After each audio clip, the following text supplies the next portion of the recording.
Hello, welcome to myairgunreviews.com. My name is Kenny and I have set up this website and dedicated it to the review of affordable air guns. We will review air rifles, air pistols, pellet and BB. We'll let you know how much fun you're going to get for your money or how much grief. We will also review some accessories, some upgrades and fixes. We'll let you know if your money is well spent or wasted on these things. So let's get started with our next review.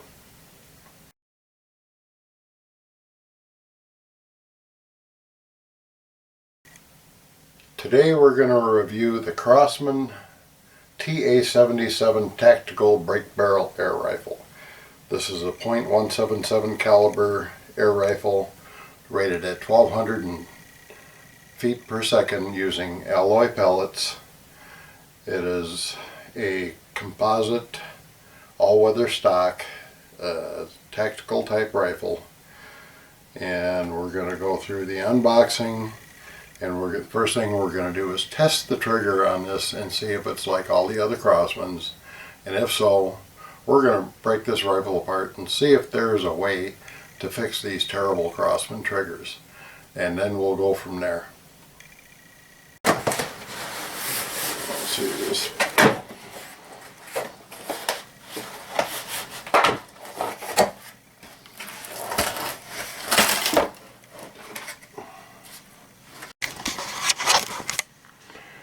As you can see, this has just been opened.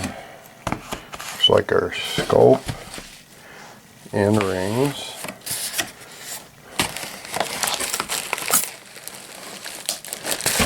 Our owner's manual. Everything else is styrofoam.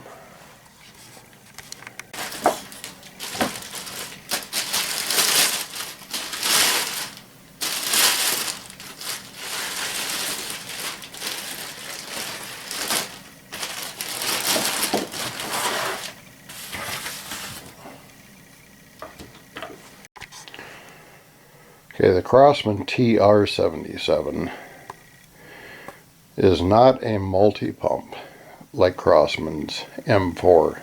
This is a break barrel Magnum Springer air rifle. It'll shoot alloy pellets at 1200 feet per second, lead pellets claimed at 1000 feet per second. It's got a rifled steel barrel. As you can see, it's got a plastic muzzle brake here. Not quite as nice as some of the others, but the barrel is rigid, blued receiver, groove for 11mm dovetail scope mounts, composite stock,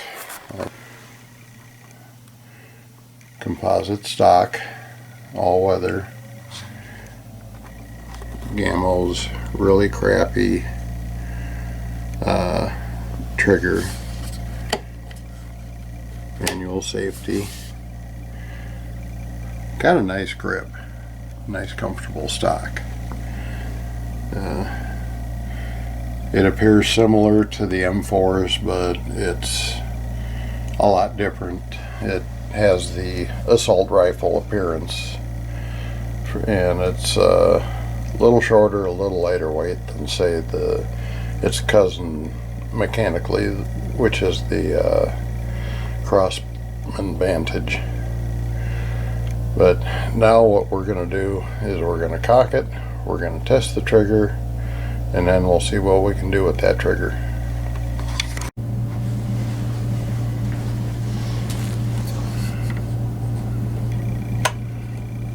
Now we're going to see how this trigger works.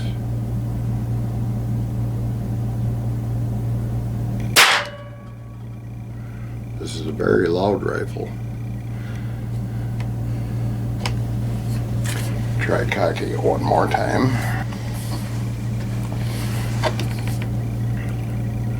Very stiff. It is better than my Benjamin, but it's still a long pull, so we're going to take this apart and see what we can do to fix that. Okay, I have finished fixing the trigger on this gun. You can see the process in my previous review of the Crosman Optimus .177 caliber with trigger fix. And now I have also cleaned the barrel thoroughly on this thing. I have replaced the scope. I used a Cabela's 3-10 by 40 millimeter muzzle loader scope on it, and it seems to work pretty good. Still a little touchy, but I had some pretty good success with it. Considering this rifle is a virgin, it's really hasn't had much of anything shot through it yet, so our accuracy test is not going to be the rifle's final capabilities, because when we finally do the accuracy test, when we're all finished, it'll still have maybe 50-60 rounds shot through it at the most.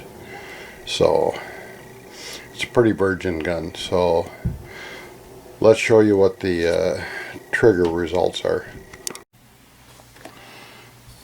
Okay, here we go with the trigger test. It's a little touchier than the one on the Crosman. I'm going to pull this gun back down and grind the washers down further. I ground them down farther in the Crosman Optimus, and it worked great. And I'll show you that one more time. Okay, here we go one more time. Okay, now we're going to do the sound test. We'll run 3 shots across with the Hypermax pellets.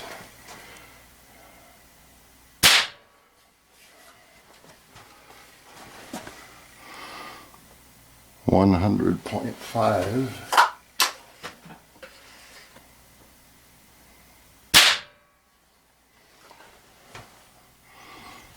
110.7.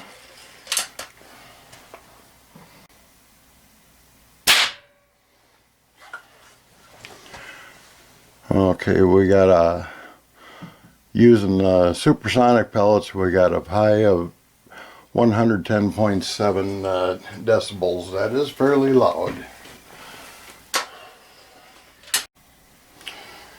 And now we're going to try it with lead pellets.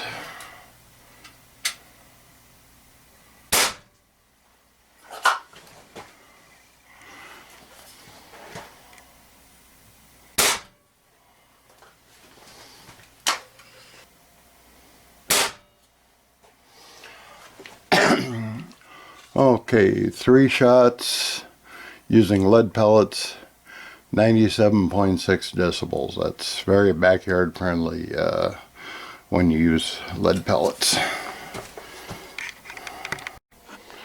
Okay, to save a little time, I already ran the Crony test, and I was quite surprised. Did not use any more of the PVA Platinum ammunition because I just had too many bad pellets and I was afraid of ruining the guns. Using a slightly heavier 5.56 grain Stoger alloy pellet, 5 shots, had a low of 1182, a high of 1199, an average of 1191, extreme spread of 16.76, standard deviation 16.92, using the 5.2 grain RWS Hypermax pellets. This gun just blew away the 1200 foot per second mark. It had a low of 1194 feet per second, a high of 1214 feet per second, an average of 1200 feet per second. Extreme spread was 20.5, standard deviation was 8.3. Using a 6.9 grain lead pellet, we had a low of 1,007 feet per second, a high of 1,016 feet per second, a average of 1,012 feet per second, extreme spread of just under 9 feet per second, standard deviation 3.31. And also using a 7.9 grain Crosman hollow point.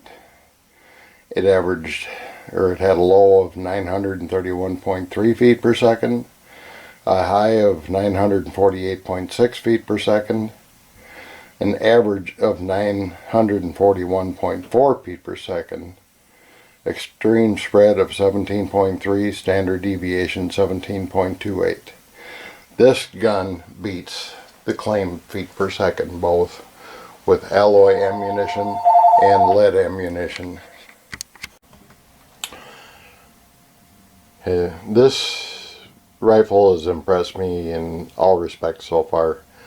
It's the first Magnum Springer I've encountered that actually exceeded the manufacturer's advertised feet per second. And I have already done the accuracy testing, so next up I'll show you that clip, and then we'll do a wrap on this rifle. For accuracy,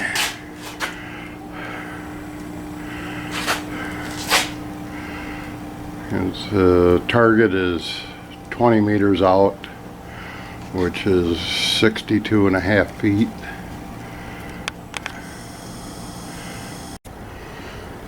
Okay, the gun seems to favor the RWS Superdome 8.3 grain pellets, so that's what we're going to try our accuracy test with.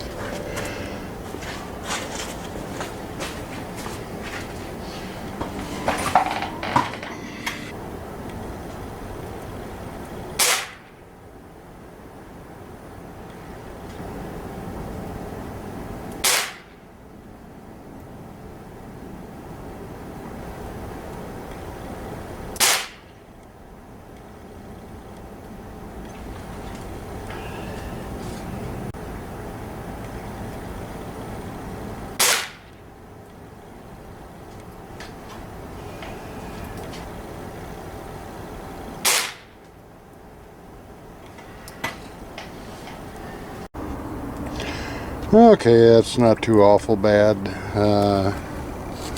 There's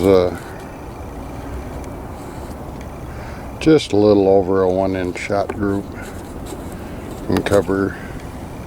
Got two right on top of each other, and then these three right here. It's a new Cabela scope, and it's been a little touchy getting it really sighted in, but all in all, for Crosman, that is not too bad at 20 meters, well over 60 feet. Well, I think Crosman's gonna have a big hit on their hand with this rifle. It sells retail for $129.99. I actually bought this at a Christmas sale from Dick's Sporting Goods for $99.99. So the weight of the gun, 6.3 pounds, so it's light. It's got less than 30 foot-pounds of cocking effort. It's got an attractive stock. It's not quite the looks of an AR-15, but you know, with the pistol grip and stock, it is an AR looking rifle. I think they should put a big Weaver rail mount on top and possibly even a side mount, and I think they would even have a bigger hit. But just the way it is, the rifle's a lot of fun. If you're not into playing with the triggers, this gun is definitely worth the investment of a GRT3 trigger and a much better scope. Like I say, I have put a Cabela's 3 to 10 by 40 millimeter scope, and you can really bring your objective in a lot better with that.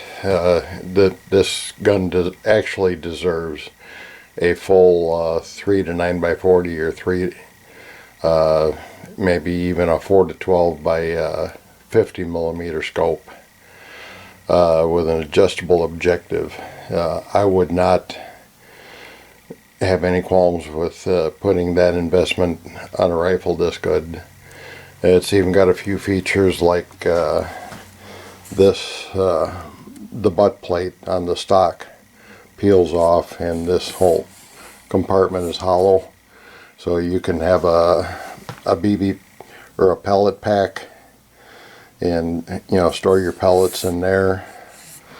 And I'm pretty sure they're going to come up with other toys for this rifle. It's a lot of fun. It's a good looking gun, and I really can't say anything bad about it for the price, and especially with its performance. I mean, holy cow. The rifle isn't even broke in yet, and it's given me some pretty good group, so once I put 1,000 rounds through this one, rabbits and squirrels beware. So like I say, I don't have to tell you to go ahead and go out and buy this rifle. It's going to sell itself. This is going to be a popular rifle. Get one before they're sold out. Thank you for watching this review.